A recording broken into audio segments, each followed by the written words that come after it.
Today, we start something new, something previously unseen in the world of sim racing and motorsport. In just under 15 minutes' time, these 24 sim rigs will be filled with real-world drivers from the Fanatec GT World Challenge Europe, powered by WS Series, but racing virtually. Although there are real-life consequences. So this is no longer just a game. This is no longer just a bit of fun. This really matters. This is the Fanatec Esports GT Pro Series. We have built this incredible Fanatec Arena in the heart of the Monza paddock here for the first round of the championship and filled it with 24 Fanatec rigs, allowing drivers to participate side by side in identical equipment. They've each been nominated by their individual Pro or Silver Cup team. This Pro and Silver Cup split means we have two separate battles to follow in these 60-minute encounters, and to add extra spice, we have included a mandatory pit stop, meaning teams will have to work with their drivers to decide the best pit stop strategy. What makes this unique is that the top three will score points for their real-world campaign. Points and €125,000 in prize money. So with 5 events across the season, that's 15 points on offer, that really could influence the real world championship. So let's meet our Pro Series competitors. Hey guys, this is Callum van Linde driving for Team WRT in an Audi R8 LMS. Hello everyone, this is Dani Juncadella driving for Team ACA ASP with the Mercedes GT3. Hi guys, Adrian Tombe driving the R8 LMS for Team Santeloc Racing. Hey guys, Ben Barnicoat here, driving for Jota Sport in the McLaren 720S GT3. Hi, I'm David Pittard, driving for Volkenhorst Motorsport in the BMW M6 GT3 car. Hello guys, Matteo Caroli here, driver for Dynamic Motorsport in the Porsche 911 GT3R. Hey guys, it's Mauro Engel, driving for Mercedes-AMG Team HRT, the Mercedes-AMG GT3. Ciao ragazzi, Mirko Bortolotti, FFF Racing Team, Lamborghini Huracan GT3 Evo. Hi guys, this is Niklas Nielsen, driving for Iron Links in the Ferrari 488 GT3. Hi guys, Matt Campbell, Porsche Works driver, driving for GPX Racing in the Porsche 911 GT3R. Hi guys, I'm Mattia Drudi, Audi Sport Factory driver, driving for Attempt Racing with Audi R8 number 66. Hi guys, it's Arthur Rougier, driving for Emil Frey Racing on the Lamborghini Huracan GT3. All highly impressive on the real track, but how good are they at sim racing? How experienced are they on Assetto Corsa Competizione, the official game of the Fanatec GT World Challenge powered by AWS? The form book will be totally rewritten today. Drivers have just 2 hours practice in the Fanatec Arena, and setup is open, meaning they'll be heavily reliant upon their real-world teams to maximise their cars and setup. Now, Coach Dave Academy is providing a baseline setup, but that might not suit all drivers. And if things don't necessarily go to plan here in Monza, teams are able to swap out their drivers for another in the following rounds. Now, you've met the pro entries, let's meet the competitors of the Silver Cup. Hey guys, my name is Philip Ellis. I'm driving for the number 57 HTP Winward Mercedes. Hi, I'm Tommaso Mosca, racing with Attempt Racing Audi R8 LMS. Hola, this is Ricardo Sanchez. I'm driving the Mercedes AMG GT3 with HRT. Hola fans, soy Ezequiel Compang. I'm racing for Mad Panda Motorsport. Be sure to check us out on the Mercedes AMG GT3. Hi everyone, I'm Alex Fontana and I drive for Emil Frey Racing in a Lamborghini Huracan GT3 Evo. Hi guys, my name is Miklos Born. I'm driving for the SPS Performance Team with the Mercedes AMG GT3.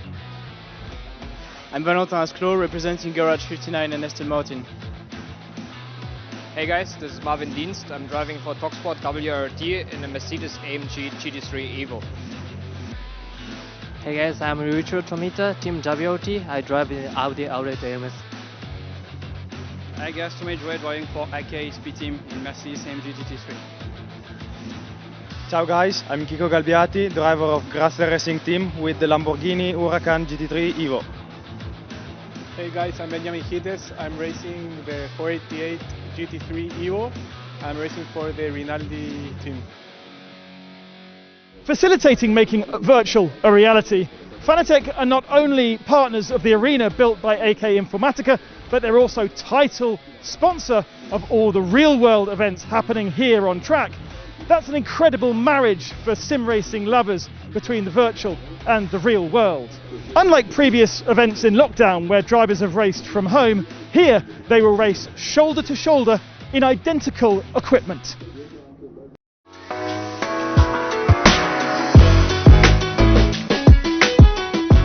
Hello, I'm Ben Barnico, McLaren Customer Racing Factory Driver. This weekend I'm going to be racing for the Jota Sport team in the number 38 entry, along with in the Fanatec Esports GT Pro Series. I competed in the SRO Pro Series last year, but this is going to be a completely different setup. All of us are going to be in here together at the Fanatec Esports Arena on the same kinds of equipment, so it's a completely level playing field, which is going to be great. Here we have the rigs that we're going to be using inside the Fanatec Arena, starting with the new 320mm steering wheel, really nice size, great fit, and it's not actually available to the public world yet, so we're debuting it here. We then have the button module Endurance, which has several buttons, as you can see. The main ones being these two dials here, so we can change traction control, ABS. It's now a long race, so they're going to come in quite handy, helping us manage the tyres and so on and so forth. We then have the advanced paddle module just on the back of that, just the upshift and downshift paddles, upshift on the right, downshift on the left. We then move on to the most important part, which is the wheelbase. This is the Fanatec Podium DD2, which is Fanatec's top of the range steering motor. That direct drive gives us such good feeling through the steering wheel as drivers. We feel every bump on the track, every curb, just as it would do in the real car.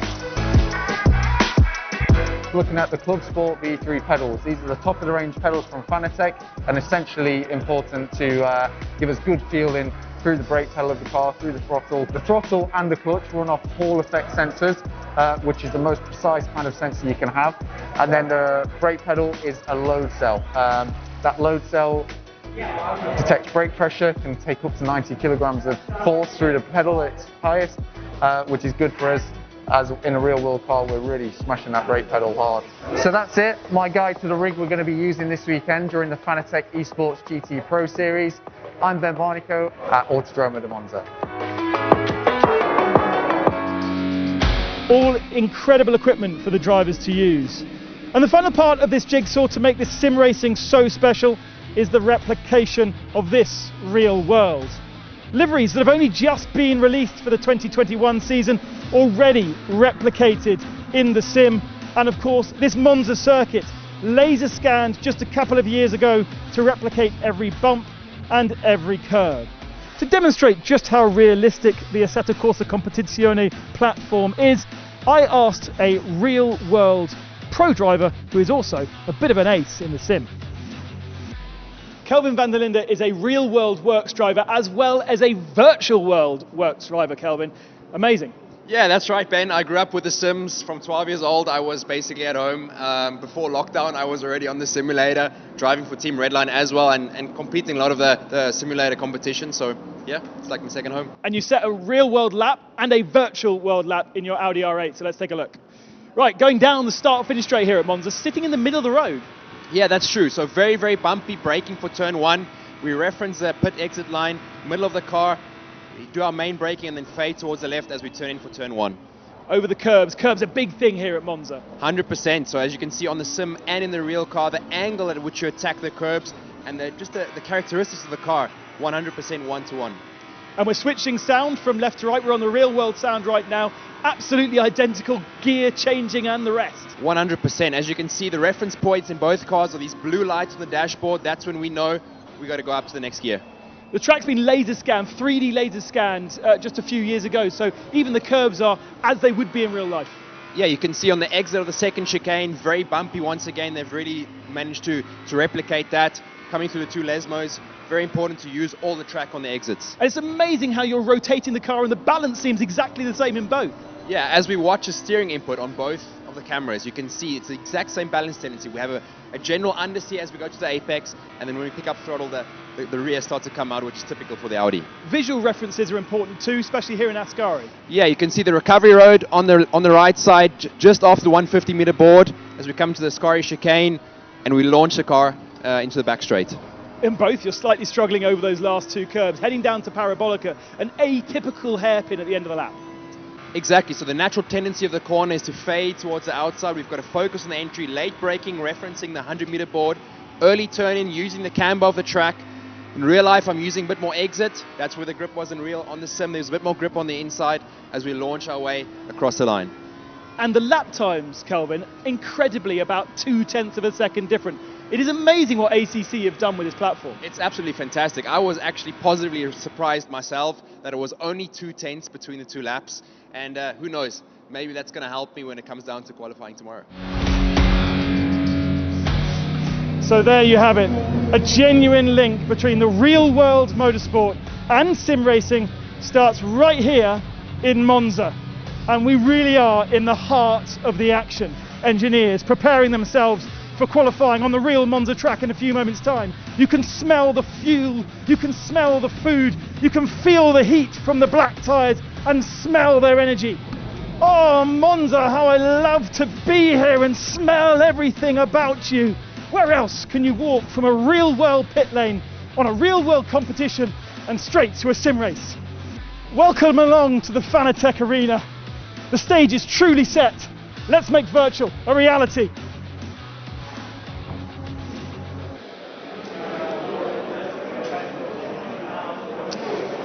Well, welcome along to our live Fanatec Arena, where the drivers have just finished qualifying, and it really is an extremely tight and exciting affair. Before we go into the racing, however, I want to welcome up two men who have been instrumental in making this happen. Firstly, please welcome onto the stage Thomas Jakemeyer, CEO of Fanatec. Thomas, everyone is applauding you because really it's thanks to you that we're underneath this incredible canopy with all these amazing rigs that you've supplied here. Yeah, well, it's really a historic moment, not just for motorsport, also for esports. Something, I mean, in 10 or 20 years, this might be normal, but we are here for the first time, and so that's gonna change motorsport and esports forever. And yeah. Fanatec are not just supplying and producing and sponsoring this, you're involved in the series as a whole. What's so important for you as Fanatec for being involved in the real world as well as the virtual? Well, I mean, I have, I think with sim racing we have something special that that's the only esports where you have a benefit. If you're good in esports, then basically you are good in the real world. I mean, I heard that a lot of race drivers which have no sim racing experience, they have a problem to be good in a sim. But the other way around, a lot of sim races, if you put them in a car, they are fast right away, and there are a lot of examples for that. And so I think that's the future. And in a few years, all new race drivers, or almost all new race drivers, will start with a sim, and it's our mission to bring that together and accelerate that. And we found this great opportunity with Stefan. Stefan was crazy enough to make this vision real and also brave enough, I have to say. I think this is really cool, and also I have to thank to all the teams, because of course if all the teams would have said no, that's a stupid idea, well then this would also not have been possible. And I think it's a kind of experiment still. We don't know what happens today, so this is exciting, but yeah, I'm really looking forward to that. Thomas, thank you very much once again, and I'll ask you to hand over the microphone to the boss, the founder and CEO of the SRO Group, Stefan Rattel. Thank you, Thomas. Ladies and gentlemen, once again, SRO is written history. When we introduced balance of performance back in 2005, at least in Europe, people thought we were crazy. Balancing car, what is that about? Motorsport is about going faster as you can, and balancing is just a nonsense. When we introduced driver categorization, everybody was laughing at us. What is this credit card system going from bronze to platinum? Well, we made it a success, which is now used all over the world.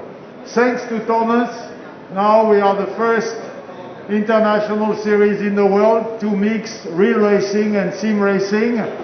You've seen Kevin Plapp, and now there is no doubt that the reality and the digital racing is absolutely together, and that the racing we're going to see today with all the drivers is reality on digital. So thank you, Thomas. I have to say, at first I thought you had a great idea, but we were maybe 5 years too early. Then I had the possibility to see a number of electric series talking about that, especially the FIA EGT. And I said, but why wait for electric? We are GT Racing. We have a fantastic game with Assetto Corsa Competizione. And if someone does it in this world, it should be SRO and it should be us with GT Racing. None of this would have been possible without the teams. Thank you, the teams.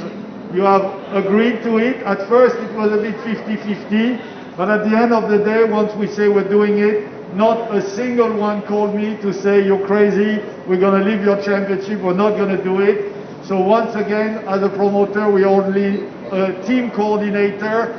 Thank you for your support, and that's going to bring the Fanatec GT1 Challenge forward by AWS to the next dimension. I'm sure we are headed for a big success. Thank you. Thank you very much. Stefan Rattel, who's very, very keen on this whole environment. So many spectators just at the back here, all socially distanced, of course, and that's what you're hearing.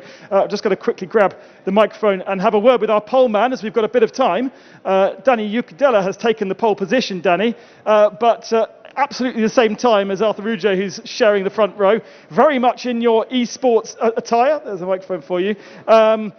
It's not necessarily a platform you have a massive amount of experience on, but you do love your sim racing. Yeah, I mean, can someone hear me? Yeah. Okay, it's off. Okay. Yeah, like, I think I spent a lot of time sim racing, especially last year. Unfortunately, the program I had for last year got dropped last minute, and I had to stick to sim racing. So yeah, I spent quite a bit of time, not on Assetto Corsa Competizione, but on others, and I think the experience is also paying off, as you can see.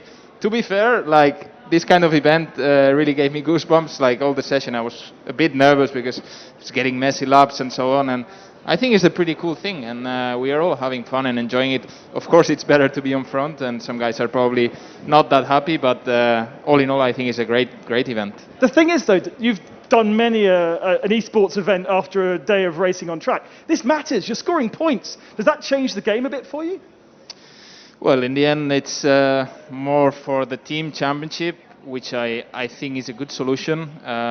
If you're making it for the drivers, I think you will create a big disparity between people. Like, some people complained about it, but when you explain that it's for the team's championship, I think it makes a lot more sense. We can work together as a team. For example, me and Toma, we're from the same team, and we are working with an engineer trying to get everything sorted. So I think the way it is set up, I think it's pretty cool. Awesome. Well, I know we've not got long before the start, so I'll let you get back into your cockpit. Okay. A fantastic setup from Fanatec. And I guess we will have our real-world commentator now in position. David Addison has been monitoring all the real-world action out on circuit today, and now he's in our virtual commentary box. David. So we are good to go racing though. Qualifying done, grid formed, in position, drivers join the server. Very shortly we should be able to get this first of the Fanatec Esports GT Pro Series races underway though. Fascinating race it is going to be, with Daniel Junqueira starting on that pole position, after Rougier with him at the front of the grid. Philip Ellis, who's been a real star during the real-world GT3 activity during the course of the day, lining up third on the grid. And then Ezekiel Perez Companc in that Mad Panda Mercedes for fourth. Fifth is where you find Marvin Dienst, lining up sixth, Tom Audreuet. Seventh, Nicholas Nielsen. Eighth on the grid is Ricardo Sanchez. Mathieu Cairoli will start ninth, Alex Fontana to round out the top 10. And there are some big names a little bit further back that are worth watching, like Ben Barnicoat, 18th, Mauro Engel, 19th, David Pittard, 20th. So this promises to be a fascinating race, just over 3.5 minutes before the race gets underway. I'm not saying it's going to be wide open, Ben, because there are obviously drivers with differing levels of sim experience, and I'm sure the good ones will shine. But what we've encountered previously talking about these is this fascination of seeing how the real world drivers do adapt to the sim, especially having been in a real car today. Now they've got to get that completely out of their mind to do something different. I love it. We do hear it time and time again, esports events happening on evenings, but as I said just a second ago, this really matters, and points being scored for the team's championship makes a difference, and teams have been working on setup across the week and also in the 2 hours practice that they had yesterday. And it obviously has paid off, especially for the Mercedes. Look, 5 Mercedes in the top 6 positions. It's tight up there. We have to monitor, let's not forget, that we've got basically 2 races. We've got a silver race and a pro race. You can see on the graphics there the different colours of the numbers. That indicates which category they're in. And then the orange number 1, which is in the corner, also shows if they are have taken a compulsory pit stop or not. And there are all the drivers in their Fanatec rigs. Some may have these exact setups at home, some may not. So that's another element that they're having to get used to for the first time here that they haven't had to in previous events. Yeah, there's far more that goes into this than you first realise, and when you hear about the amount of practicing that people have been doing, you know, we heard about this during lockdown last year when esports racing really did start to come to prominence. So 2 minutes to go to the start, and with, as you were saying just now, the same time being recorded from the 2 drivers on the front row. I mean, that illustrates just how close and competitive this is going to be, doesn't it? So in terms of trying to pick a winner out of all of this, toss a coin. Yeah, and they've still got a 1 hour race to do. They're still going to have a little bit of conservation of tyres and fuel. They don't want to sit in the pits for too long. They can, of course, fuel up if they want to, but stationary time is lost time, and so many will be trying to be as flat out as possible. We know from previous events the Mercedes can't run 60 minutes on 1 tank of fuel on map 1, so engine the thirstiest and fastest map. But with this pit stop in the middle, I expect they will run map 1 and just add a little bit of fuel. So look out for those Mercedes, perhaps in the pits, to be slightly longer in the pits than the other cars. You realise there are 24 drivers hanging on your every word now, thinking, right, that's what we've got to do in the pit stop. Ben says so. Right, 1 minute to go to the start. Remind us about this pit stop element, because not all SRO Esports races have done it, but there is this mandatory pit stop within this race. Yeah, the European Esports Series, which was the first one that we didn't have the pit stop. Most of the rest of them have done since. Between 25 and 35 minutes they have to come into the pits. They don't have to do anything other than take 1 litre of fuel. But if you're in traffic, if you're stuck behind somebody who you think you're slower than, you can dive into the pits at the start of that window or at the end of that window, and just add that little element of strategy, brings the team into it as well. And of course the teams could be sitting on a Discord server talking to the drivers in their ears, so we don't have access to that, but I'm sure there are many drivers out there with either someone from their actual team or someone from their sim team advising them what's going on. Brain hurts now. Real teams and sim teams. It all gets totally complicated. Right, so we are just about good to go, I think, because we're into the final few seconds. Cars drop down onto the grid. They will, of course, have that formation lap. Also within the pit stop, I guess, you've got that provision to repair some damage as well, should you have incurred any, but that's going to delay you. Yeah, and you can't dive into the pits on lap 1 to repair it, where is the most likely to happen? Into the first chicane. Right. We are in Monza, of course. So a full lap of warm-up, and this will be the opportunity to get those incredibly cold tyres up to speed, and brakes as well. They have indicators on their screen. When we go on to a shot of the drivers, you'll be able to see they have an indicator to show exactly how much temperature they have in each of the 4 corners and in their brakes, so they can visualize it. It's actually kind of better than the real world, so they can see what they're doing when they're weaving and when they're braking. So down towards the Rettifilio chicane, 57 there, Philip Ellis, who's perhaps, as I was saying in GT commentary earlier on in the day, not as well known in the UK as perhaps he should be, because he has done the bulk of his racing very successfully in mainland Europe, but he's a very quick guy and deserves to be recognised. Arthur Rougier from memory, did a good job in the esports races that we had in that lockdown last year. And Daniel Juncadella, single-seater hero, turned DTM racer, turned GT star, the man at the head of that queue, lining up on pole position. Ezequiel Perez Companc has done quite a lot of this sim racing, and he starts 4th. Marvin Dienst 5th on the grid. And again, as I say, others to look for a little bit lower down. Ben Barnicoat, I'm a bit surprised he's only 18th fastest, but he'll be one to watch, I'm sure. Equally, it's not about where you qualify, it's about where you are at the end of the next hour. Absolutely. I'm just looking on the graphics.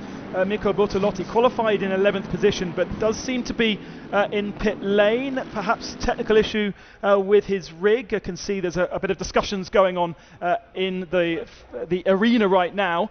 So we may have lost Bortolotti, or at least he will start at the tail of the field. There is a look then at all of our drivers in their rigs. You can see what they are seeing, which is fantastic. They all have different preferences on how close or far away their field of view is. This is a new one for you, David. Measuring the space between the nose of the driver and the screen, and then translating that to the real world to position the driver in exactly the right place so they feel comfortable, and more importantly, are able to brake at the right position because they're using visual references. So if they are further back in the car or forward, it would change where their braking is. And we know here in Monza, braking is really important. Absolutely, and of course they don't get that feel from the car anyway. There is no car, they are completely stationary. Everything else is moving around them. So yes, all of these things to factor in. That said, these aren't exactly first timers, are they? So all of these guys have got a certain amount of sim experience. Adrian Tombe, who was the driver fastest in the pre-qualifying session in real world GT3 racing today, starts 23rd on this grid. So he's going to be a man in a hurry to try to get himself up through that pack. And as Benjamin Haiti's got a problem as well. He's got a little P next to his name, so 1 or 2 possibly having dramas even before we get the race underway. All using identical steering wheel, pedal sets, seats, rigs, all provided and built by Fanatec. Right, Bortolotti shown as now being 24th in the queue, so I think he has joined in, but it's going to be from the, well, it'll be from the pit lane, won't it? And Haiti's is the other one that's got a P next to his name. You can't really blame the internet connectivity because you're all in the same place, so you've got to think of another excuse this time. Yeah, the ping is fantastic yes, here, that's for sure. Oh, hello, 1 or 2 getting a bit caught out as they catch the traffic. Was that Ben Barnicoat on the grass, just exploring it, the green McLaren almost being camouflaged there. However, we are good to go racing, aren't we? The Parabolica awaits, doesn't matter whether it's the real world or esports racing, because as they come out of this last corner, you know that action is only seconds away. The first round of the Fanatec Esports GT Pro Series from Monza is about to get underway. History in the making as we combine sim GT racing with the real world teams championship here in the Fanatec GT World Challenge Europe, powered by AWS Endurance Cup. It's a 60-minute race, mandatory pit stops. It is the cream of the GT3 field from Monza this weekend, and as they make the run up towards the line, it is go, with a great start made by Arthur Rougier from the outside of the front row. He gets the drop on Danny Juncadella down towards the Rettifilio for the first time. Philip Ellis makes a good start to the inside. They're going to be 3 wide for second place as they drop down towards the chicane. Who is going to be the last of the late breakers? With Ezequiel Perez Companc on the outside, there's a real pincer, in the middle of all of which was Juncadella. Ellis gets turned around. Companc is off the road and back on, and there is more mayhem everywhere you look, Ben. Classic Monza turn 1, I'm afraid, and interesting that Danny Juncadella really didn't make a good start there. He was hanging back to try and incur a penalty on Arthur Rougier. Didn't manage it. Rougier got an absolute blinder and was clear into turn 1, which is what he needs to be, and unfortunately Danny Juncadella got rather squeezed there by other Mercedes around him. I think Ezequiel Perez Companc is another one that's dropped back. And whoops, more contact. Ben Barnicoat was given a bit of a hip and shoulder there going into the second chicane. Juncadella is on the attack in 87 to try to get himself back up the order. So right now, let's see who has survived. There's another car off, another of the Mercedes suddenly headbutts the barrier. Thomas Drouet in a big hurry as well as he tries to get through the order. Right, lap 1 is going to be a very different order compared to what the grid was. Arthur Rougier it is who leads at the moment. Companc second. Juncadella shown as being in third place. Cairoli fourth. Nielsen is fifth. Sanchez is sixth. But if you've survived up to this point, you've got a chance. Yeah, absolutely. That was always going to be the trickiest moment whenever we race here at Monza, whether it be in the virtual or the real world. But see Mauro Engel tumbling down the order as well, so he's made a mistake. Oh, another car heavy into the wall and into the middle of the track. Oh, that was a big, big hit.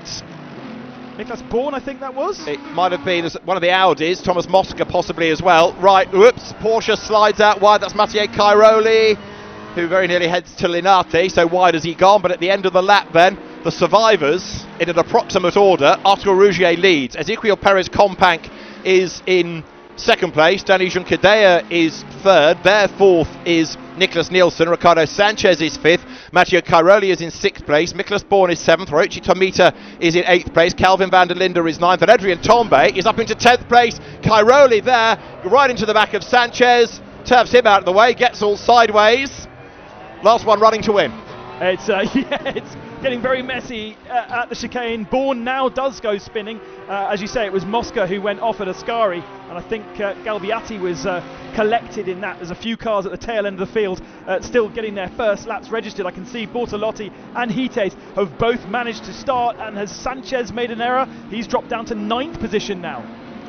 The race control team going Garrity with all of this to try and unravel at the end of the race. So as the cars then work their way to the Lesmo Bends, we've got this battle going on between Adrian Tombe and Calvin van der Linde. So here you've got two of the Audi stars of the weekend running together. This has the makings of being a less heated exchange, at least for a couple of corners. Yet behind them, way out wide, goes Matt Campbell. He's got himself up into 9th at the expense of Ricardo Sanchez. So the Martini liveried Porsche on the prowl. But look at Sanchez, he's all over the back of him. And Sanchez carrying a little bit of damage to the front end of that car, so he won't have the top speed that he would have liked from the Mercedes, that the Mercedes benefits from around here, and actually can't get round at the very top end of that velocity. He doesn't have the speed to oh, and I think, was he sliding out of control there? No, he kept it just about pointing the right direction, and Matt Campbell holding on. It's certainly a slide, because he's lost a little bit more time, hasn't he, as they come down to the Parabolica. Right, this is the end of only lap 2. A lot seems to have happened in just under 2 laps of racing, a lot more to happen. So for 7th place, Adrian Tombe runs wide at the Parabolica. Calvin van der Linde gets up the inside. It's going to be side by side, the two Audis, WRT versus Santalok, as they come across the timing line. Tombe just has his nose in front, and he's got the drag in a straight line, so he hangs on to 7th place. Adrian Tombe 7th. Calvin van der Linde 8th, but now does he make that move on the inside? He does. There's one rejoining from the pits in the background as van der Linde brakes as late as he dares. He's gone through. Does he keep it on the black pit? He does! Fantastic! And behind there's more drama. Ben Barnicoat there into the back of Philip Ellis. Ellis gets turfed out wide over the curb, and the McLaren gains a place. Philip Ellis has been really bullied in this race. Started way high up, qualified incredibly well, but now outside the top 10 and falling further down. That was a great move by Calvin van der Linde, but interesting that his line, he discussed it in the pre-race, that inside line, not taking the conventional racing line, which is right round the outside of Parabolica, didn't give him the momentum to get down at the straight faster. He had to do it on the brakes on Adrian Tombe. Tombe didn't really even want to start this race. He didn't think he had a chance. Look at him, he's up in 8th spot. Survival of the fittest and all of that. Keep out of trouble, as we were saying a few minutes ago. It's not where you are on the grid, it's where you are at the end of the hour, and bit by bit he's chipping his way forward, and significantly as well, if you can avoid damage, that's going to stand you in good stead. Now, for 2nd place, Danny Juncadella has got past Ezequiel Perez-Companc, and that means that now Juncadella is hunting down the race leader. So that gap, 9/10 of a second, is worth monitoring. Rougier to Juncadella, so evenly matched in qualifying, as you said, and now that gap is coming down and down and down between the pair of them. Meantime, into the Parabolica now comes the Nicholas Nielsen Ferrari, the Iron Lynx car, just ahead of Hiroshi Tomita. Onto the pit straight they come, timing line beckons, and lots of incidents being looked at by race control to keep them plenty busy for 54 minutes, 9/10 of a second between the top 2, and this is now the fight for 3rd place. Great to see a Ferrari so high up. We've only got 2 Ferraris on this grid, plenty of Mercedes.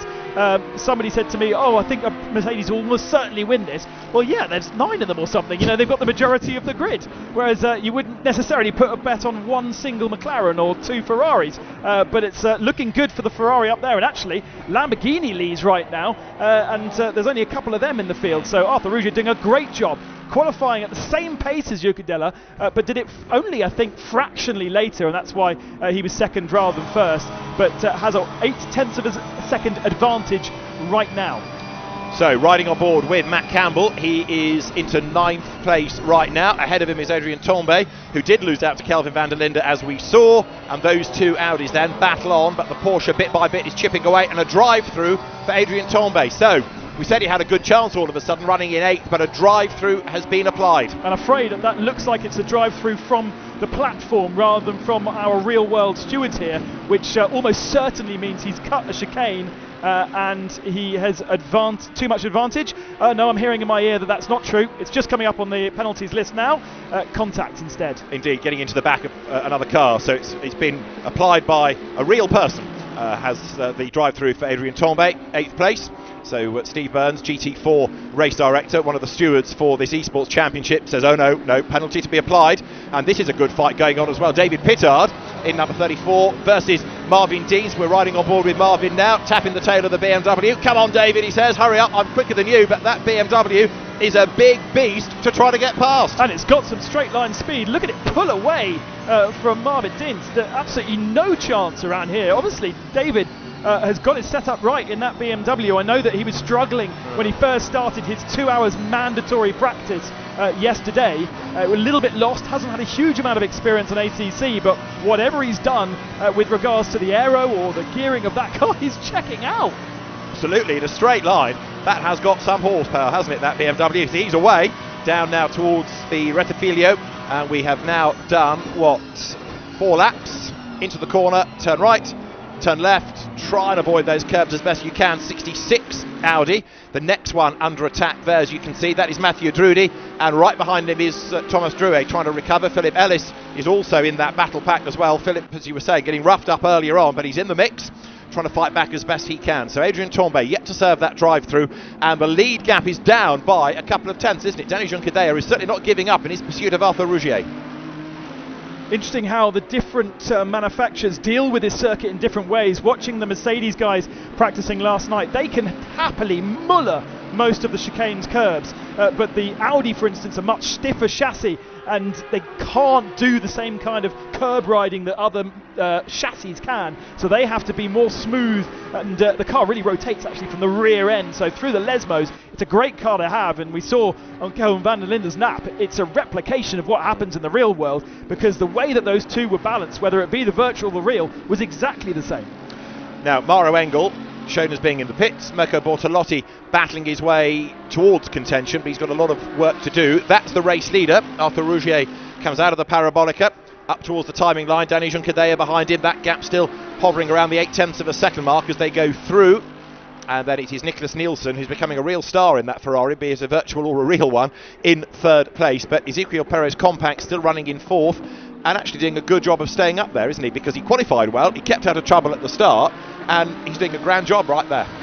Best lap of the race so far going to Arthur Rougier of 48.417, 0.3 of a second faster than Juncadella on that particular lap, so was able to stretch his advantage just a little bit, and Rougier's really got that Lamborghini dialed in. There's plenty of experience in Lamborghini with their esports program that they ran on this platform about 6 months ago. They have real experts that can pass on that setup, and around the outside a change for position for 4. That was Tomita getting ahead of Compact, and that was a good clean pass. So Raishi Tomita right round the outside. Ezequiel Perez Compact falls back now into 5th place, but as the cars accelerate their way out of the Lesmo bends, they're both being caught by Matteo Cairoli. So that Porsche is on a big charge as well. So we've got Tombe with his drive through, and he's still not served it, has he? He's still running in that 8th place, but going strongly. Raichi Tomita up into 4th. What can he do about Nicholas Nielsen right now? 11 minutes, give or take, have elapsed, and Arthur Rougier's lead is coming down all of a sudden. It's only half a second. This is Matteo Cairoli's view as he flicks through the Variante Ascari once more. I'm afraid we've got a second drive-through penalty for Adrien Tombe for contact with the number 38 car. So it was contact with the 32 machine on lap 1. That was Kelvin van der Linde who survived it to keep in 7th position, but 38 was moved away by the nose of Adrien Tombe, and lap 1 turn 3, so that's the second braking zone of the first lap, and right. Adrien still hasn't served that one either. So he's got a drive through and a stop go of 10 seconds if you add them all together, hasn't he? So Adrien Tombe, the drive through and a stop go of 10. You can't combine those, surely. No, you've got to be 2 stops, hasn't it? Yeah, but that's what he's got to serve. So yeah, head to the bar, Adrien. It could be a long, long way back when he's done all of those. So 2 separate penalties being applied. Now that is number 31 that you're looking at briefly. Raichi Tomita running in that 4th place. Matteo Cairoli now crawling all over the back of Ezequiel Perez Compact. Having said he was doing a good job, he's now being mugged a little bit and losing ground. but Matteo Cairoli, Carrera Capitale, a champion, now hustles on through the Curva Grande. 48 minutes still on the clock, and the Porsche dives to the inside. Got good grunt, late on the brakes, Matteo Cairoli, and he's gone through, got the work done, nice and early for the corner. Question is, what's going on with Compact? He's one of the fastest guys out there, but he doesn't seem to have any straight line speed. He's really losing positions hand over foot, and I wonder whether he's either pushed those tyres too hard. It's very easy to effectively get too much temperature into those tyres, and they just stop working at that point. He could have done that, overdriven the car, or he's picked up some damage over riding over curbs. And we know the Mercedes like to take the curbs. It's easy to bend the suspension around here in Monza. That could also be affecting top line speed, or he's just having a couple of laps where he's not feeling it. Or is he looking after fuel so he doesn't have to top up at the pit stops? There are all these different elements, which is great to see within this esports racing. It proves how realistic it is. It also proves how well people are taking to it and how much effort is being put in. But this, for the race lead, is a gap that is coming down and down and down. The Emil Frey Racing Lamborghini being caught now by the ASP Mercedes. Arthur Rougier comes through. There behind him is Daniel Juncadella, and that margin is 0.495 of a second. Nicholas Nielsen runs third, fourth Raichi Tomita, fifth Matteo Cairoli, Ezequiel Perez Companc is sixth, and still 47 minutes of the race to go, and Adrian Tombe has now been excluded from the race. I think that would be an automatic exclusion for not serving a drive-through within 3 laps, and the game knows you've got a drive-through, so it basically boots you out after not serving it. Fair enough. So I'm afraid to say, after what had been an impressive first couple of laps, arguably now we know why he'd suddenly gained all those places with a bit of contact, Adrian Tombe out of the race, and he will have better fortune, one hopes, in the real world GT3 race tomorrow. Number 7 Mercedes is that of Marvin Dienst, ADAC F4 champion many seasons back. 88 is Daniel Juncadella, he is second. And now things are settling down a little bit. You're seeing proper racing, proper lines. It's not that crash and bash we had over the first lap, and this is becoming a really fierce fight for the lead. And imagine if we get to the end of the season and one of these drivers has scored 15 points for their team, and that 15 points means they become real champions rather than second position, for instance. It doesn't matter to the driver themselves, but it does matter to the team, and I really believe it's going to have an effect when we come to the end of the year. See the concentration put in by Daniel Juncadella there as he accelerates then down towards the Parabolica. Now, what is better, the aero of the Lamborghini or the horsepower of the Mercedes? So evenly matched as they break for that last right-hander of the lap. Turn in now. Arthur Rougier defends that line, but having been good in an Audi 12 months or so ago in esports racing, now in this Lamborghini, he still leads, he's still got the pace, and he's keeping 88 Mercedes at bay as they now make the run up towards the timing line. The margin between them still hovers around that 0.4 of a second mark. Yeah, and it's Rougier that's lost 0.3 on his previous last 2 laps. He matched his best lap the last lap through, but with Danny looming in the mirrors, he's just lost a couple of tenths on that particular lap. So needs to make sure that Mercedes does not distract him, get his head down, and the window for pit stops will be opening in about 10 minutes. So he could decide to place himself on a different part of the track so that he doesn't get distracted by Danny. And an element of all of this, of course, is going to be dictated by a spotter from the team, talking maybe in Discord and keeping an eye on not just their driver's race, but the opposition. Good fight going on here. David Pittard is under attack, look, as they come down towards the braking zone for the first of the chicanes, as nipping through on the inside line. There goes the recovering Audi. You've also got Thomas Drouet in that mix as well. Yeah, it's actually Tommaso Mosca in the 99 is a lap down. Getting his lap back, right. After presumably a pit stop to repair the damage that he caused himself at Ascari at the start of the race. So it's got good pace then, that car. As you say, a lap loss, but to be able to get past the BM was quite impressive. David Pittard has got Thomas Drouet behind him, then Nicholas Bourne and Marvin Dienst at the back of that little queue. Ben Barnicoat's chipping away as well. He's up into 9th place in the McLaren, but it's Rougier, Juncadella, Nielsen, Tomita, Cairoli, Companc, Van der Linde, Campbell, Barnicoat, Drudy as the top 10. Let's just appreciate for a second that we have the 2021 liveries of all these cars in this platform, which previously, well, about 2 days ago, were not in the platform, and they've been specifically drawn over the last 2 days once the teams had supplied the designs to the designers of the game and then implemented. And I know that some of them have been incredibly drawn last minute.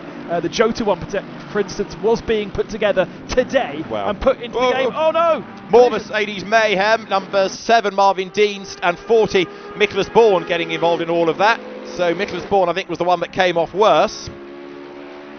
And they're going through. Mirko Bortolotti, from whether it was a pit lane start or the back of the grid, we never quite got to the bottom of. But either way, he's got a lot of work to do. And the Lamborghini not really looking like it's got the pace to wriggle up through the order. In the hands of Arthur Rougier, it seems to be strong, doesn't it? But of course, they don't necessarily have the same setups of the cars. They all have a possibility of doing whatever they like, and some of these drivers will have gone with a setup that seems to be realistic to their real-world car. There might be a couple in here that have gone with an esports setup, a setup that you would never do in the real world. It wouldn't work. It would destroy bits of the car. But it works and makes these esports cars go faster. And when you look at the sim pros that we have racing, for instance, at the moment in British GT on Sunday evenings, they run a setup that is alien to our real-world drivers. Well, right now, Arthur Rougier has a lead of 0.4 of a second, but try as he might, Danny Junqueira, as yet at least, can't quite get close enough to make a proper challenge for position. They come now through that Variante Ascari once more. 9 laps are in the book. And Nicholas Nielsen is the one, in a sense, we should be keeping an eye on as well, because in third place, he, if these two get together and squabble, can be catching. And look, he's managed now to pull clear of the opposition, so Nielsen doesn't have to defend. He can concentrate exclusively on what is up front and start catching these two as they come through the Parabolica up towards the end of the lap. His pace has been about the same as Danny Ucadillo over the last couple of laps, but he hasn't been much faster, so he really needs these two to start squabbling to allow him to catch up that 5 seconds. We've got a drive-through penalty for Matteo Cairoli. We're still looking at lap 1, or actually lap 2 now for Cairoli, who had a collision with Ricardo Sanchez at turn 1. I get the feeling there are more to come, don't you? Matt Campbell goes through in number 22, so he's up into 7th spot, and his next target, Kelvin van der Linde, that GPX Racing, the Martini liveried Porsche, goes through. That white colour scheme of Martini, taking you back to Le Mans 1971. As to the inside line, he looks, can't quite find a way through there under braking, go right, go left, back onto the power. And Matt Campbell in the best place of the Porsches right now. Matt Campbell and Kelvin van der Linde, incredibly experienced esports racers. They've got massive years of experience, not necessarily on this platform, because this platform is not years old, of course, but they absolutely love their sim racing and perhaps getting themselves used to this platform, but doing a really good job. And those two are two to really watch as the season progresses. The thing for them is they're actually having to adjust not only to a new platform but to a new rig, and I know that Kelvin van der Linde has a very sexy, expensive triple screen rig. The one that he's now driving here is a different feel. It's like jumping from a Porsche into a Mercedes. They don't feel the same when you sit in them. They're just as fast as each other, but they take time to get used to. Well, great battles rage on up and down the order. Rougier versus Junqueira, there they are for the race lead. Is, as we approach the pit stop window, Danny just getting a little bit more toey about this. Look, that gap is now hovering around the 2/10 mark, whereas it was 8/10 down to 4/10, and he's just creeping up onto the back. We're about, 5 minutes or so away from that mandatory pit stop window. Third, Nicholas Nielsen, 5 seconds back, 11 laps done then. The leaders go by 0.261 of a second between the pair of them. There's a drive-through coming also now for 38 Ben Barnicoat for causing a collision with number 57 Philip Ellis. I think we did see that earlier on as a bit of hip and shoulder, so Ben is currently 9th, but not for long.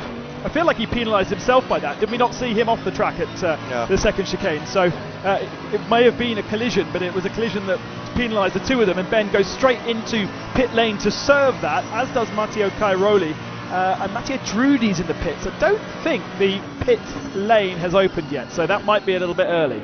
Indeed, and there is a car coming up from effectively the back of the grid, because Benjamin Heites was another one that had that little P next to his name, but that Ferrari is going quite strongly. 12th place now. Okay, he may have benefited from others' dramas early on, but he's just picked off Pittard and Drouet, so Benjamin we didn't quite get to the bottom of why he was near the back of the grid, but he's making good progress now.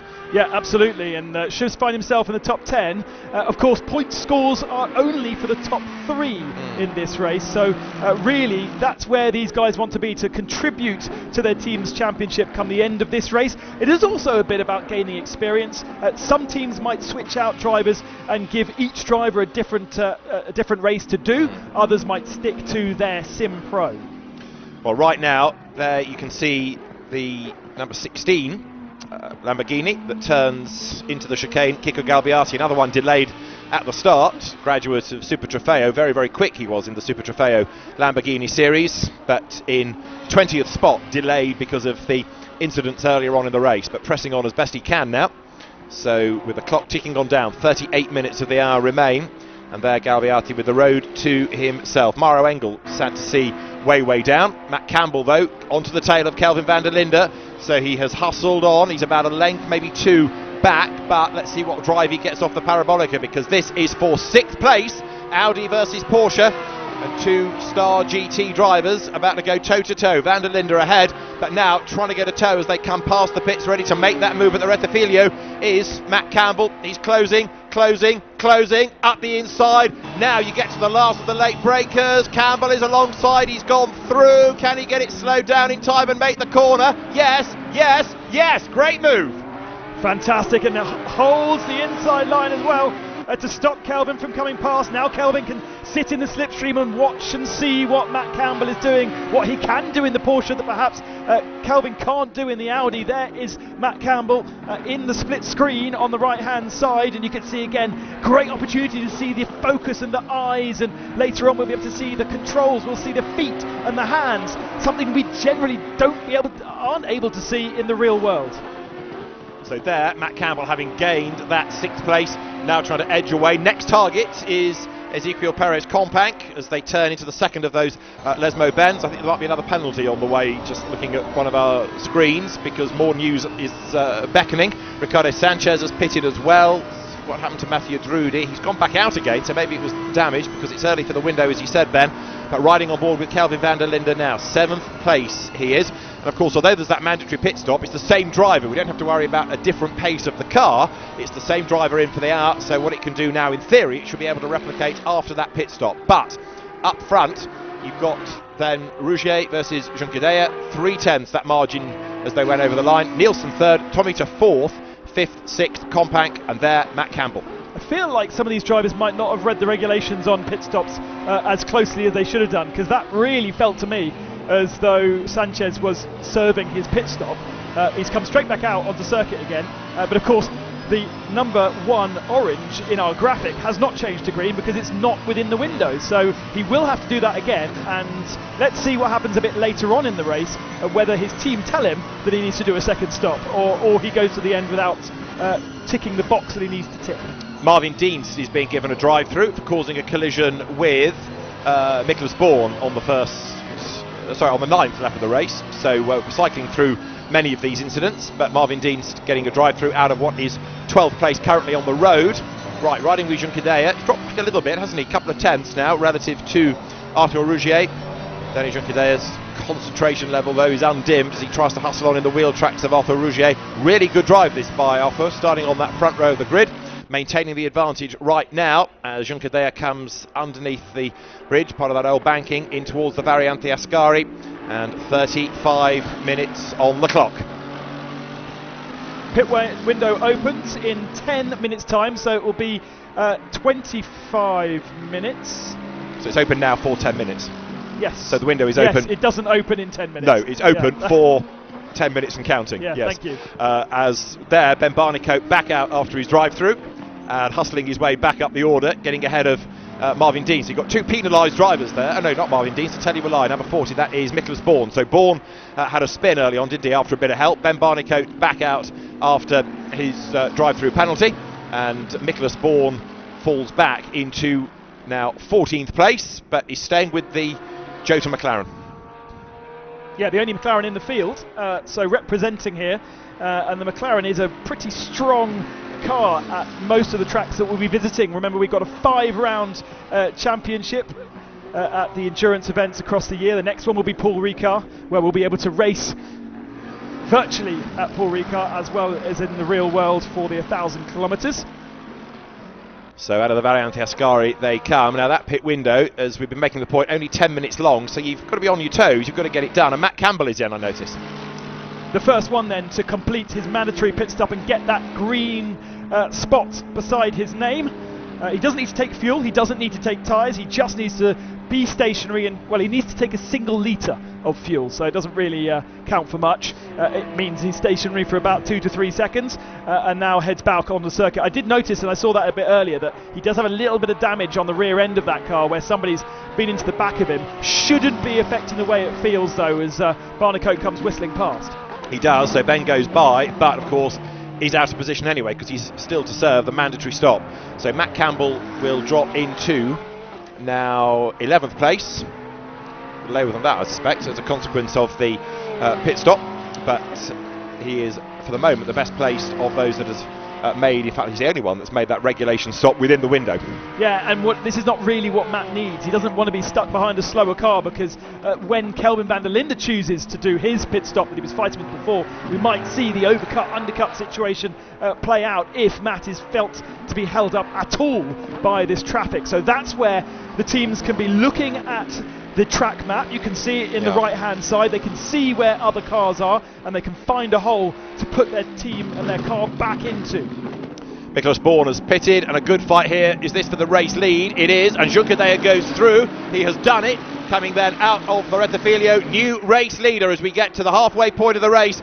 Danny Juncadella goes through, makes that move, possibly with a bit of help from the traffic just getting in the way, but Danny Juncadella is able to strike, and so it is the Mercedes that leads with 32 minutes on the clock. Arthur Rougier down in second spot now. Now, can he fight back, or is that Mercedes going to get away? It was a very, very slow lap from Arthur Rougier, a 49.1 rather than a 48.7. So Arthur had made a mistake on that last lap, and that was perhaps why he ended up under pressure from Juncadella, and it was an easy pass for him to make. So right now then, the battle rages on between Mercedes and the Lamborghini, but the Mercedes of Danny Juncadella clear up front for the moment. Now, as far as the other drivers are concerned, we need to see where the subsequent pit stops are going to put people back in relative to Matt Campbell and Ben Barnicoat back into the pit lane. Now, that should be for the regulation stop. Yeah, exactly. So that removes him out of the way of Matt Campbell and allows Matt a little bit of clear room, which is good news. And Nicholas Nielsen in the meantime in third spot, pressing on now. Still surprised to an extent that he's not been able to catch up with that leading fight, because he's had clear real estate ahead of him. He comes now down into the Parabolica, turns through that long, fast right onto the pit straight now. And as he does so, is he going to head for the pit lane? Let's see. He's going to do another lap. Yep, stays out for one more lap, goes past the pits. Juncadella then trying to maintain that advantage and indeed get away as Nielsen equally tries to play catch-up. Amazingly, considering all the drama we've had, we have only lost one driver, and that's Tombe, who was booted out of the server after being naughty. So all of those drivers that have had contact and had to make extra pit stops have got themselves back out, and that's great to see, and to see that the drivers are playing fair and being part of this, even though they might have not had the best days. In the world of esports, we have rage quitting, where you get so angry you press escape and storm out the room, and we haven't had that here, I don't think. No, not yet, not yet. But there is, as they say, a long way to go. Still half an hour, still half the race yet to run.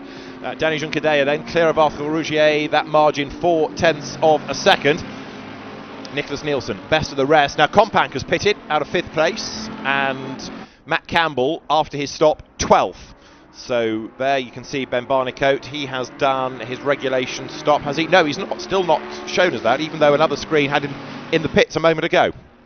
Oh yes, that's very interesting. I wonder why that didn't register then. Danny Juncadella is going to have Ben Barnicoat in front of him. So Barnicoat has definitely changed his position on track, but why he's not being registered as taking that... Oh, I know, because he had a drive-through penalty? I thought he'd done that, though. We've seen him do that. Yeah, okay. Because we said he's got to do it again for the regulation, so plot thickens a little bit there. Anyway, we'll let others worry about that post-race. David Pittard is in, and Thomas Drouet is in as well.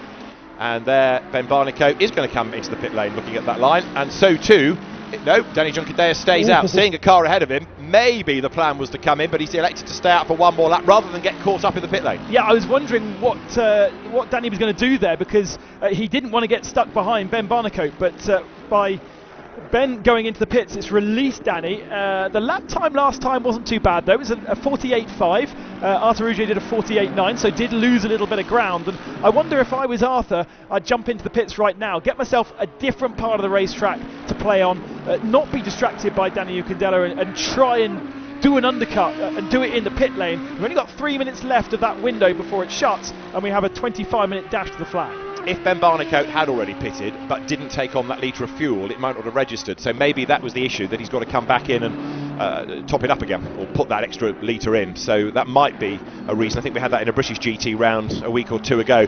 Now this is the car that's third. It's kind of flown under the radar a little bit, but Richie Tomita doing a good job here, and the fact that he's up into third place is illustrated by Nicholas Nielsen pitting, having been in third earlier.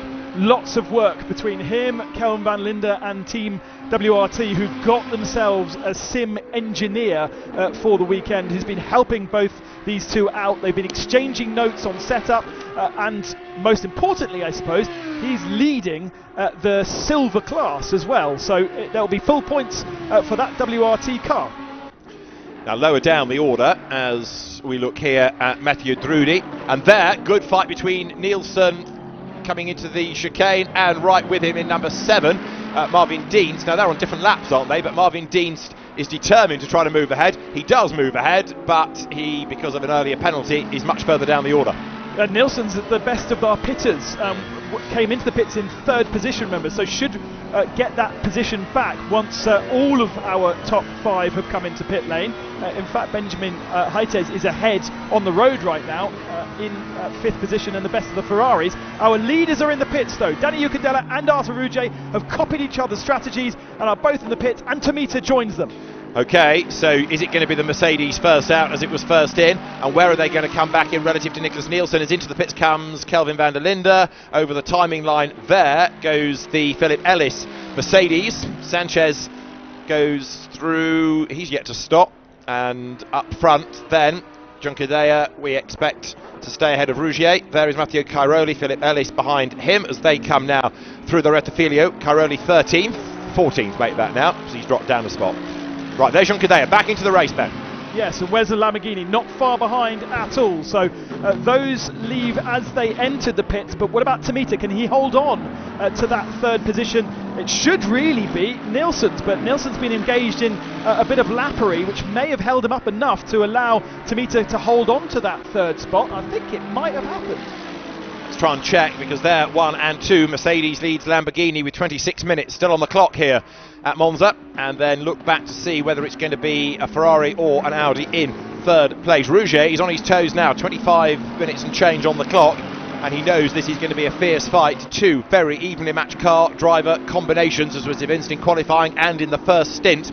So if he's going to displace that Mercedes, he's going to have to work really hard about it.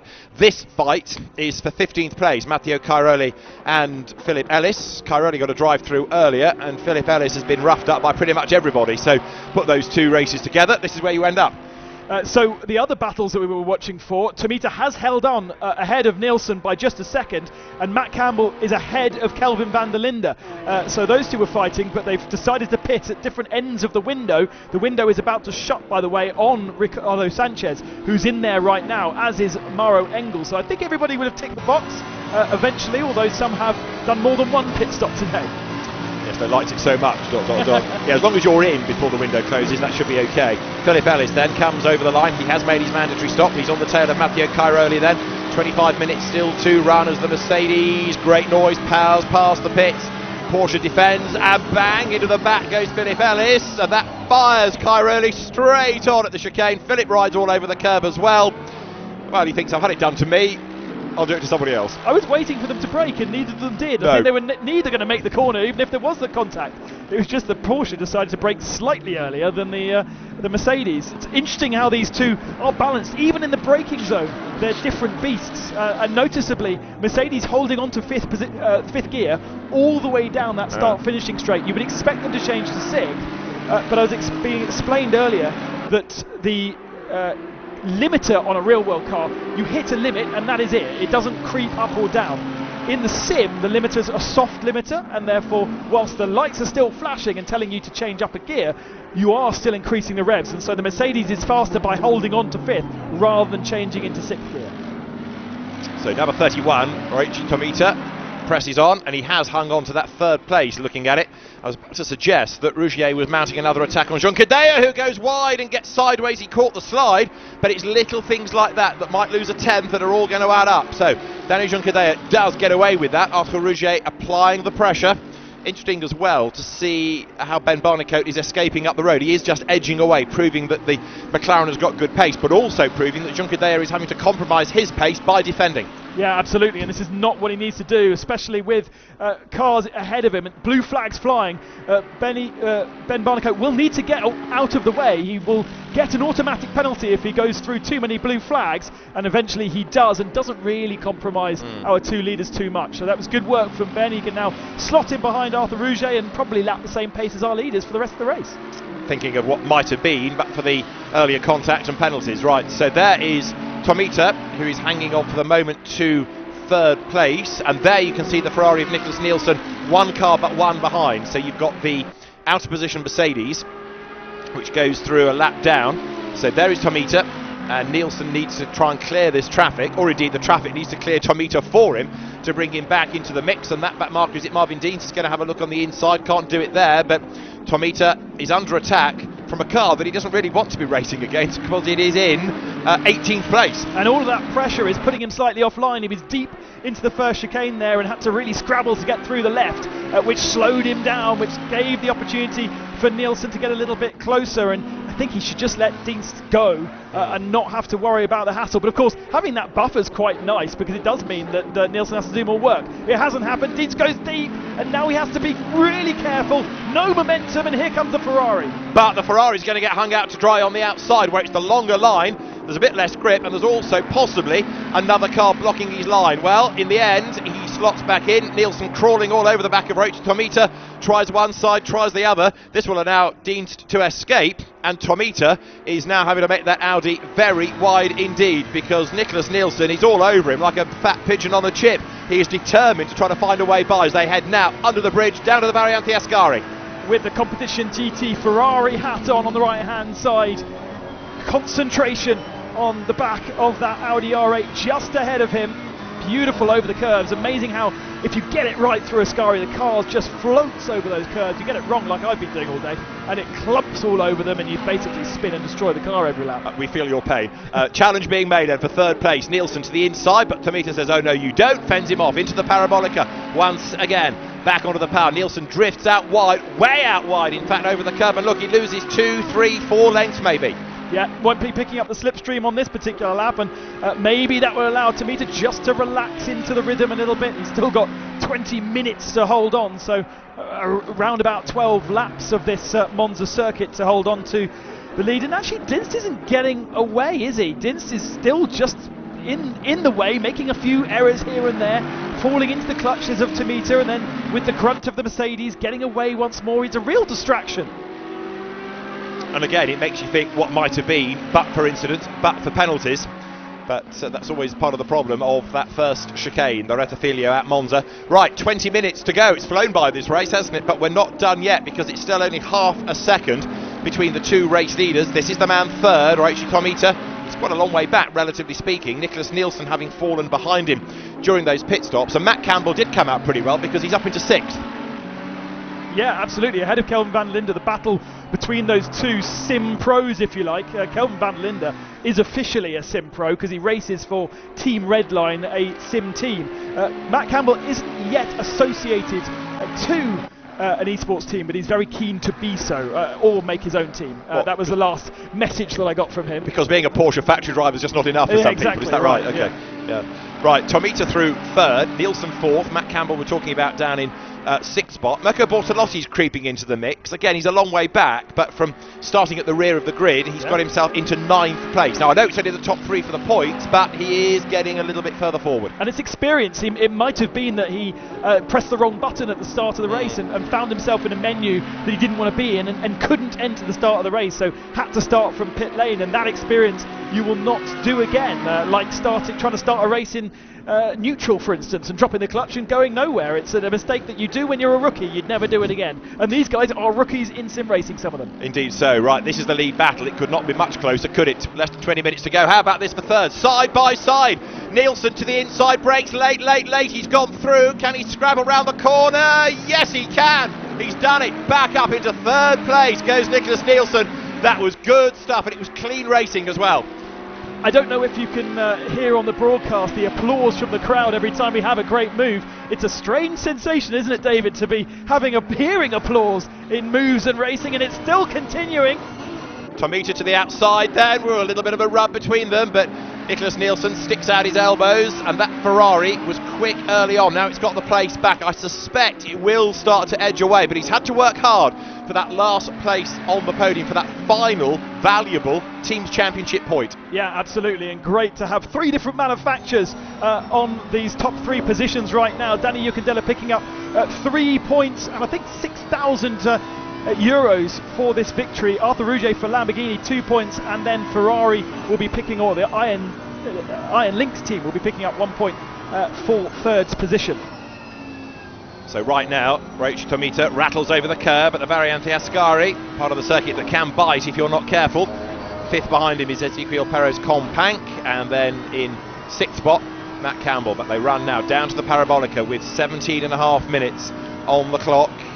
Ticks on down as Tomita isn't actually falling away from the Ferrari. Again, you see the strengths and weaknesses of cars at different parts of the circuit. Gap opens, gap closes. Change for the lead though. Arthur Rouget registered as the leader of the race, and here it is. Rouget on the inside line, passing Juncadella. Juncadella must have made a mistake in the Parabolica, otherwise no way Rouget would have been passed that early on the straight. So he's done it, he's gone by. More applause from the fans watching here, but Juncadella is not going to like that, so he's going to fight back. That is for certain as they get to the Curva Grande now. So he powers his way through that right fourth gear. You can see all the data on the display. You can see him attacking the controls as they come now up towards the second of the chicanes. He will brake late, and now he will try to apply the pressure to Arthur Rouget. So Arthur led the first stint, Juncadella led the middle. Is Arthur Rouget going to lead to the end? We're just under 17 minutes away. Been a brilliant fight between these two. So fair as well. I wonder whether this was the strategy, the approach from Arthur Rouget to sit behind in the middle part of the race, just relax, not have the pressure, and then with a quarter of an hour remaining, pounce once again, get himself ahead and try and lead to the end of the race. But there's no way Danny Juncadella will allow that, both in the real world and the virtual. He's been in this situation before, and he wants that victory. The way that the drivers are positioned within the setup within the Fanatec Arena, they're on different sides of the room, they're not next to each other, they are completely immersed in their own worlds right now. So you're on board with Danny Juncadella out of the Variante Ascari. Arthur Rouget is ahead of him now. If he did make a mistake at the Parabolica a lap ago, can he force an equivalent out of Rouget, who goes defensive? But that puts him on the tighter line into the corner. He might wash out wide. Is Juncadella going to be able to get the hammer down now? He drifts out wide onto the curb, and that gives Rouget another length. It does at the entrance to the straight, but by the end of the straight, I feel as though that line from Juncadella does give you just a couple of kilometres an hour at the very end. It's not close enough to him to dive down the inside without compromising himself and perhaps having a collision, but it certainly swings and roundabouts. The two different lines, chatting with Kelvin van der Linde when we made that piece at the start, and the racing line, the outside long line around the outside, is the only line you really do in the real world, but here in the sim it does seem like it works to be hugging the inside line, covering less ground, perhaps getting less exit speed out of the corner. Well, it might be a virtual race, but it's real excitement, that is for sure. And look now, Rouget is 9/10 of a second ahead, all of a sudden. That gap has markedly increased. Less than 15 minutes to go. So what else has Danny Juncadella got in the tank? As Nicholas Nielsen here is still having to think about defending third place. Ryoichi Tomita has not given up, and look, closes again, going into that second chicane. Flick through the left, through the right, back onto the power now.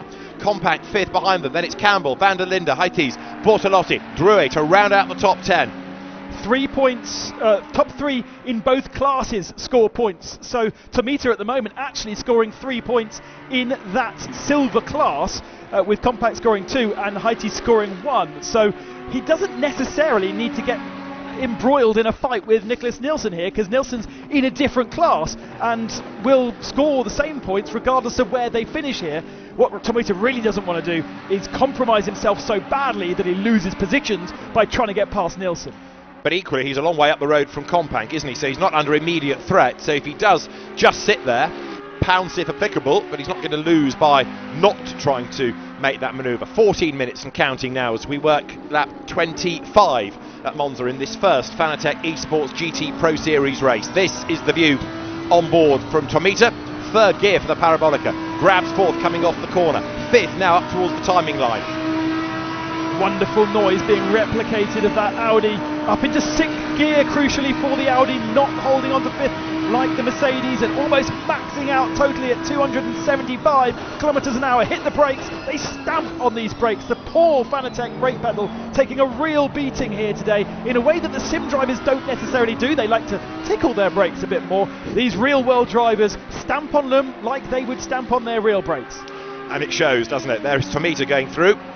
So fourth he runs at the moment, chasing after Nicholas Nielsen, and still up the road is Marvin Deans, but I don't think he's going to be a factor. He's not really going to get in the way, is he? Because he's running his own race, he's running at his own pace as well. Outside the top 10, David Pittard is 11th, Mathieu Drudy 12th, 13th Nicholas Bourne, Philip Ellis 14th ahead of Matteo Cairoli now.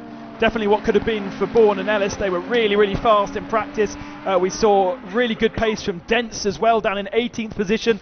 So there's plenty of stars at the tail end of this field that should show well if they can stay out of trouble when we go to Paul Ricard next time round in about a month's time. Yeah, end of May for the Paul Ricard 6-hour race, which is on the Saturday evening into the darkness. So the esports race on the Friday evening. So it's a full-on weekend as ever. So Tomita runs through in fourth spot, and in the meantime, a word for the likes of Matteo Cairoli way back in 15th, Ben Barnicoat 17th, but it's going to be fascinating to see what we get in that second round with lessons learned from here, and a very different circuit as well. Yeah, absolutely, and track limits always an interesting topic when we go to Paul Ricard. Dealt very interestingly in the game, because the game is able to see if you leave the track, it then calculates how much you've benefited by doing so, and either gives you a warning, gives you a penalty if applicable, but most of the time just kind of registers that you've done it, because you don't tend to gain enough to actually get a penalty. But today here we've actually seen no penalties from in-game. It's only been the naughtiness of the first couple of laps that have incurred the wrath of our real world stewards that have come across directly, like you have, from the real world today into the virtual world this evening. So right now, Arthur Rougier leads by 1.4 seconds. 1.4, it's nothing, but it's the biggest gap we've had all race. That is why it's significant. Nicholas Nielsen is there in third place with Raichi Tomita running in fourth spot then as they come once more through the second chicane. But Rougier is doing a very impressive job here, getting away from Junqueira, and we've got just over 10 minutes of that race to go now as you see the fourth place Audi. Now what else might change lower down? What gaps are coming down, if any? David Pittard is still hustling on to try to catch Thomas Drouet for a place in the top 10. Kelvin van der Linde in our inset, looking over to the left hand side where his teammate Tomita is.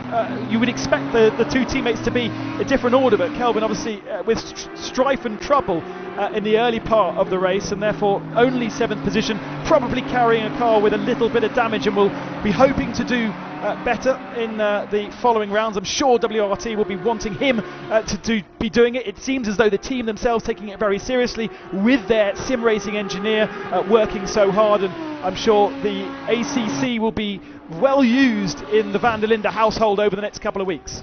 Absolutely so, and of course, much as this is a standalone race for the drivers this evening, it is also useful practice, useful sim time going into tomorrow. So what they may have been pondering, having looked at data at the end of pre-qualifying, they can actually put into practice here and see whether it works. Now, okay, you might compromise your race in doing that, but if you're out of the hunt anyway, well, why not try a few things? Especially after a long winter break, the first time many of these guys will be up to racing again.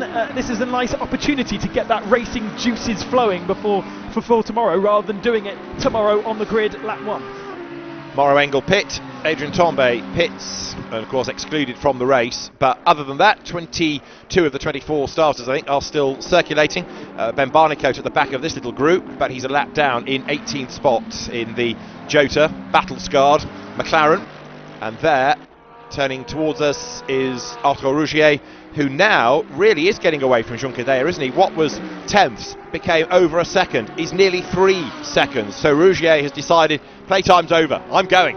And have the tyres said too much from the Mercedes? Is the setup that Danny Ucadella put on the car using too much in the early part of the race? The cars are so different between the Lamborghini and the Mercedes in the way that they deal with all these corners. Obviously, a balance issue, the weight issue of the two different chassis. And I just wonder whether Danny has pushed too hard and now just doesn't have anything left in terms of grip and maybe even in terms of fuel. Possibly so, and therefore, is he going to be caught by Nielsen is the next question. Need to just keep an eye on that gap. We're running out of time. It may be a tall order for the Ferrari driver, but if Jean Cadea is in real strife, it's worth keeping an eye to. Arthur Rougier, hard at work then. 5th gear, 6th gear, comes over the line.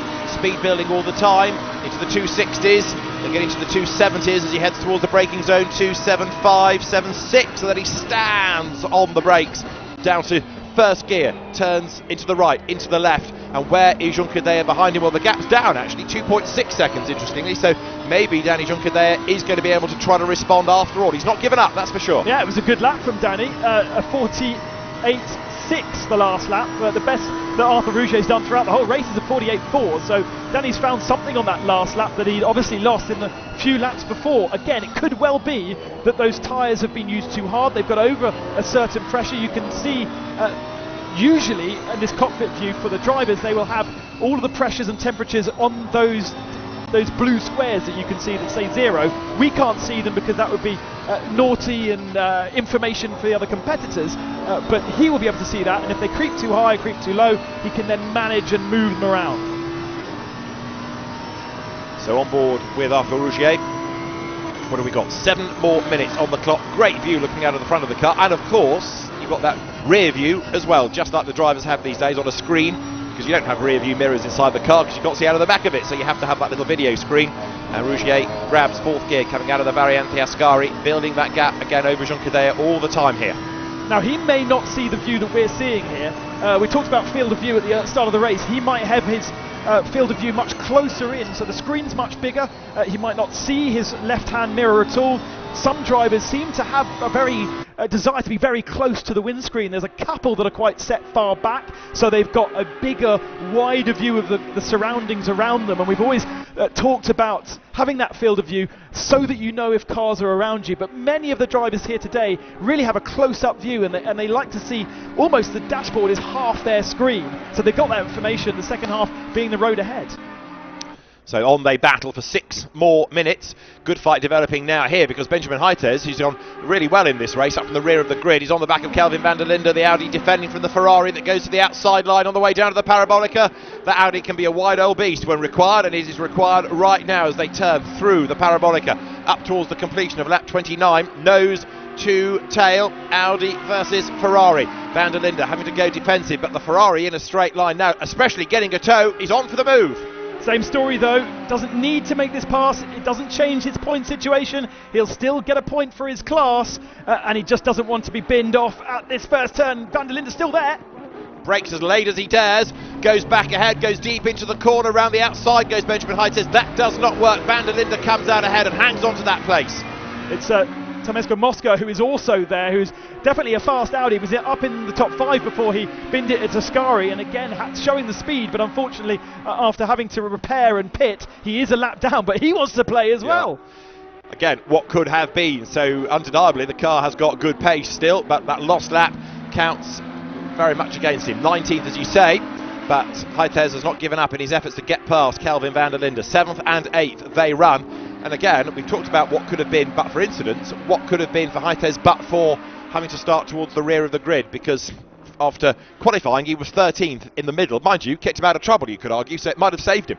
Ferrari have done a really good job. I don't know whether these guys have been chatting to the Works Ferrari Esports team, but they looked really strong when they arrived on Friday. Their 2 hours practice in the arena, that's all they were allowed. As soon as they hit 2 hours, they were booted off their particular rig that they will keep now for the rest of the season. They'll stay in those rigs, so they have all the settings, all the buttons set up for them, and those rigs will be packed away, sent to Paul Ricard, and will not be touched by anybody else other than them for the full season, much like their race cars. Amazing, isn't it? So down towards the Parabolica, and Tommaso Mosca then trying to come back into this game, as it were, this battle for 7th place. Even though he's a lap down, as Ben rightly said, he wants to play, and he is not going to go away. And that makes life tough for Heithes, because he wants to be attacking, but he's also got to be aware of this pesky Audi around him.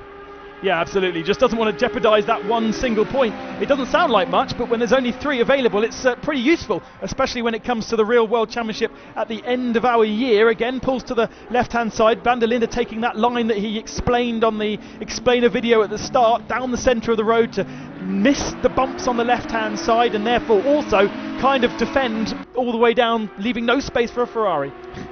Well, he's got it taped now, hasn't he, Calvin van der Linde? He knows exactly how to defend that 7th place. Arthur Rougier, though, is 2.7 seconds to the good. That's David Pittard in 11th place in the BMW, and he is closing onto Drouet for a place in the top 10. So David is half a second back as the two of them make their way up towards the timing line now. We're going to squeeze certainly 2 more laps out of the race. Now, BMW, only one single BMW from Valkenhorst Motorsport, because they entered 2 pro teams into the real World Championship, and therefore, because they're 2 pro teams, they only need to enter 1 pro car into this. If it was a silver team as the second team, then they would have to enter a silver car and a pro car, but they're both pro cars with pro drivers, and therefore David, for some reason, has been nominated as the driver for this round. In their midst, they've got Sheldon van der Linde, who is also an incredibly good sim driver, so I expect to see Sheldon at some point entered. Martin Tomczyk has a lot of esports experience too. The driver lineup's amazing from that car, and they've also got plenty of esports experience in there. Yeah, David's not short of esports, maybe not on this platform as you suggested earlier, but he's learning all the time, and actually 11th in this company ain't bad at all, is it? So he is on target possibly to close on Drouet, because that gap is coming down a little bit. 99 thousandths of a second it was at the last timing point. Just over 2 more minutes to go, so Arthur Rougier will get 1 more lap out of the race. There is this and 1 more to go before the very end. And David Pittard, has he done it? Has he got past Thomas Drouet? Because they've got the BMW coming up ahead of the Mercedes, and I think he has gone by. So David Pittard, yes, into the top 10 as Heithes attacks van der Linde and gets up the escape road. Slows it down, weaves his way through the makeshift chicane, rejoins the racetrack, but that has put him ahead of van der Linde. He's going to have to give that place back, surely.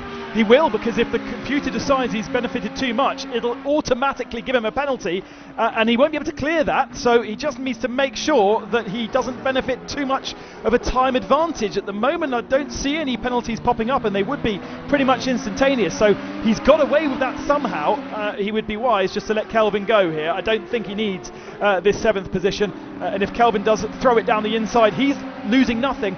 Ben would lose that point for the team. Absolutely so. And actually, Calvin van der Linde looks like he's got the pace anyway, because he's inched up onto the back of the Ferrari. So as the cars now wriggle up towards the second of the Lesmo curves, there is 31 Reichi Tomita. He is 4th still, chasing after Nicholas Nielsen, don't forget. Heading towards the timing line there now. So Arthur Rougier, with less than a lap time left in the race, leads. Danny Junkadea in 2nd spot.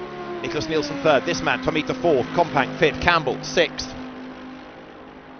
And as the cars start the last lap, the lead gap is 2.9 seconds. It'll be fascinating to hear from Arthur Rougier about this second stint and how, having got back into the lead of the race, he was able to just disappear up the road, because he stretched that gap markedly. Was it a plan? Middle stint, look after the car. Well, either way, it has worked out well for him. So 26 seconds are on the clock. There is Tomita in that 4th place, but it is going to be a checkered flag this time around, and Arthur Rougier on this last lap, there he is, has got some traffic ahead of him, but he can manage that, I am sure, as he comes now down towards the Variante Ascari for the last time. Really impressive drive this has been, and Danny Junkadea there in 2nd spot, gave it his all, threw everything at it, qualified on pole position, led the race, but just not quite able to match that Lamborghini pace. So, for the last time, into the Variante Ascari, Arthur Rougier it is. Comes through the final chicane, the Parabolica beckons, and this has been a mighty drive by Arthur Rougier. So as he comes then towards the Parabolica for the final time, checkered flag awaits. turns into the corner, swings through the right, he's on the power, checkered flag at the ready, and so the very first Fanatec Esports GT Pro Series race at Monza is going to be won by Arthur Rougier, who comes across the line, takes the checkered flag, and Arthur Rougier, to a massive round of applause from everybody involved in this history-making event, takes the checkered flag, takes the race win, and comes home 3 seconds clear of Danny Juncadella. Nicholas Nielsen finishes in 3rd position. 4th, Raichi Tomita. Ezequiel Perez Companc takes 5th. Matt Campbell will, hopefully, because he's on his way to the line, and Matt Campbell to round out the top 6. But Arthur Rougier it is who has taken that win, and you get the feeling that he and Danny Juncadella rather enjoyed that battle. So Lamborghini from Mercedes, from Ferrari, from Audi in the top 4 places. And there is Benjamin Hites on his way to 7th overall. What a recovery that was from the rear of the grid. Benjamin Hites goes through, and in so doing is 3rd in the Silver Cup, won by, as Ben Constanduras was saying, Raichi Tomita from Ezequiel Perez Companc. Benjamin Hites taking 3rd position. So the drivers will make their way on a notional in-lap round to our real podium, which will have real people conducting real interviews. But what a race, a great start to this new series. And as the drivers then make, a little bit of more drama on the in-lap as 1 or 2 get carried away. I think in the midst of all of that, Arthur Rougier has got caught up. But anyway, race over, and they can now let their hair down, can't they, with all of this happening after the checkered flag. It's not a great look, but it's all fun and games, and thankfully there's no harm to be done at this point. So, provisional result, bearing in mind that the stewards have possibly got more things to look at. Arthur Rougier takes the race win, Danny Juncadella 2nd, Nicholas Nielsen 3rd, Raichi Tomita 4th ahead of Ezequiel Perez Companc 5th, Matt Campbell 6th ahead of Ben Hites 7th, Calvin van der Linde 8th, Mirko Bortolotti 9th, and the top 10 rounded out by David Pittard. So we have the drivers then making their way on this notional in-lap round to the pit lane. Raichi Tomita, having taken his class honours then, parking the car, but we'll hear, as I say, from the drivers, the victorious drivers, very shortly. And we have the very happy Arthur Rougier, Danny Juncadella and Nicholas Nielsen as the top 3. But we'll, as I say, get the victorious drivers in a moment. And Ben Constanduras is ready at the end of a great opening race in the Fanatec Esports GT Pro Series. Ben.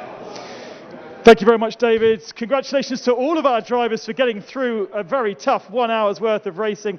And let's quickly get our podiums up here. Our drivers in the top 3 for both the Pro Series and the Silver Cup. And we'll start with the Silver Cup. So please, drivers, listen up, because we're going to need you up on the podium here to receive your check and your trophies.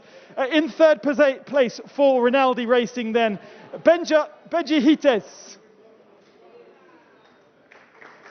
Congratulations, Benja. Rinaldi Racing Ferrari picking up 1 point, and trophy for 3rd position presented by Stefan Rattel. And there's the check as well, $2,500. Fantastic, congratulations. If you'd like to make your way down there. No, we're not. In 2nd position then, Ezequiel Perez Companc for Mad Panda Motorsport. Congratulations. And beautiful socks, by the way. €4,000 for 2nd, and a great trophy. It's going to look fantastic on the wall. And the winner of the Silver Cup for WRT, Rio Tomita. There he is. Rio, congratulations. A win in the Silver Cup and a great fight even for the overall podium. I'm in Esports Pro Cup and the Silver Cup and the winner. I'm really happy to, and I give it a team point with the team WT. I'm really happy. Thank you so much. Awesome, thank you. And here is your €6,000 check and your trophy.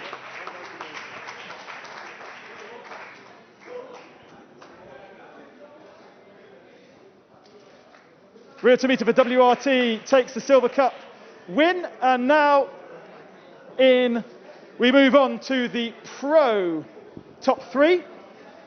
And in third position for Iron Lynx Ferrari, Nicholas Nielsen. Here comes Nicholas, congratulations. And he will receive his trophy and check from Thomas Jakemeyer, the founder and CEO of Fanatec. And the main sponsor, of course, not only for this event, but also for the Real World Championship this year. Congratulations, Nicholas. In second position, and in a great fight throughout the race for ACA ASP Mercedes, Danny Ukandela. After shorts earlier on, he's got his smart trousers on to receive his trophy and a cheque for €4,000. And this is just the first race. There are cheques for every single round. It matters. 2 points to ACA ASP. And the winner of the first ever round of the Fanatec Esports GT Pro Series in the M. Ilfray Lamborghini, it's Arthur Rouget. And here he is. Arthur, what a race. Qualified exactly the same time as Danny. Led the early part, middle part you chilled out a bit, and then you just nailed it at the end. Yeah, first of all, really happy to win this first ever race in eSport. Congrats to Danny, because we had a good fight the whole race, nearly. I was a little bit pissed to do not get pole for, let's say, nothing. It was super close. Tell us about the involvement, the practice, getting the car set up correctly for this first round. How much dedication have you put into it? Honestly, I trained quite a bit on the simulator because I know it makes the difference. On the simulator, about the setup, I have to say maybe I struggled a little bit, so I had to work really hard to get a decent setup, and quali setup and a race setup also. So it was really hard in the end, but I think it's worth it then. Absolutely, very much worth it. Here is your trophy and your €6,000 cheque for winning the very first round here in Monza. Unfortunately for Arthur and our top 3, they will have a little bit of success ballast to carry in Paul Ricard in a month's time, and that should mix up our order even further. €6,000 and a beautiful trophy thanks to Fanatec. Congratulations to all of our podium contenders. And there we have it then. It's over. The very first round of the Fanatec Esports GT Pro Championship is done and dusted. What a race, what a competition, and this is just the beginning. Please make sure you tune in for all of our races. Next up, it's at Paul Ricard at the end of May. From myself, the production team, and everybody here in Monza, have a great Saturday night. We'll see you soon. Bye-bye.